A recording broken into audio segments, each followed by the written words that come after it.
Japan പ്രധാനമന്ത്രി Shigeru Ishiba പദവി ഒഴിയുന്നതായി പ്രഖ്യാപിച്ചു. പാർലമെൻറ്റ് ഉപരിസഭാ തെരഞ്ഞെടുപ്പിലെ പരാജയമാണ് രാജിയിലേക്ക് നയിച്ചത്. ഇതിൻ്റെ കൂടുതൽ വിവരങ്ങളുമായി രേണുക ന്യൂസ് ഡെസ്കിൽ നിന്ന് ചേരുകയാണ്. രേണുക, ചുമതല ഏറ്റെടുത്ത ഉടൻ തന്നെ രാജിവെക്കുന്നതിലേക്ക് നീങ്ങുന്നു. എന്തൊക്കെ കാരണങ്ങളാണ് ജപ്പാനിൽ നിന്നും അറിയാനാകുന്നത്? തീർച്ചയായിട്ടും അജിംഷാദ്, ജപ്പാൻ പ്രധാനമന്ത്രി ഷിഗേരു ഇഷിബ രാജിവെച്ചു എന്ന വാർത്തകളാണ് വരുന്നത്.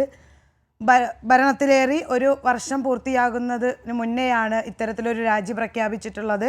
ഒരുപക്ഷെ 1955 രൂപീകൃതമായിട്ടുള്ള ഷിഗേരു ഇഷിബ നേതൃത്വം നൽകുന്ന ലിബറൽ ഡെമോക്രാറ്റിക് പാർട്ടി ഈ കഴിഞ്ഞ ജൂലൈയിൽ നടന്ന ഉപരിസഭയിലേക്കുള്ള തെരഞ്ഞെടുപ്പോടുകൂടി അവരുടെ ഭൂരിപക്ഷം നഷ്ടപ്പെടുന്ന സാഹചര്യമുണ്ടായി.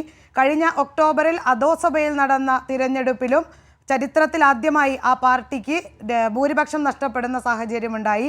ആ സാഹചര്യത്തിൽ ഭരണകക്ഷിക്ക് ഉള്ളിൽ നിന്ന് തന്നെ വലിയ സമ്മർദ്ദമുണ്ടായിരുന്നു.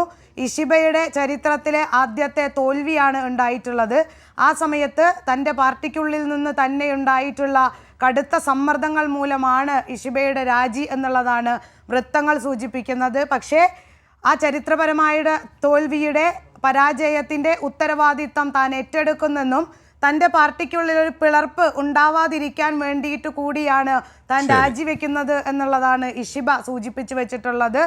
ഇനി വരുന്ന 2027 വരെ തനിക്ക് പാർട്ടിയുടെ ഔദ്യോഗിക പദവിയിൽ ഇരിക്കാം. അതുവരെയാണ് പദവിയിൽ ഇരിക്കേണ്ടത്. ഒരുപക്ഷെ അതുവരെ ആ പാർട്ടിയുടെ നേതാവായി ഇഷിബ തുടർന്നേക്കും എന്നുള്ളതും സൂചനയുണ്ട്. ഒരുപക്ഷെ പാർട്ടിയിലെ ആഭ്യന്തര പ്രശ്നങ്ങൾ മൂലമാണ് ഇഷിബയ്ക്ക് തൻ്റെ സ്ഥാനം അധികാരത്തിലേറി ഒരു വർഷമാകുമ്പോഴേക്കും തനിക്ക് സ്ഥാനം ഒഴിയേണ്ടി വന്നിട്ടുള്ളത്. അജിംഷാദ്, ശരി.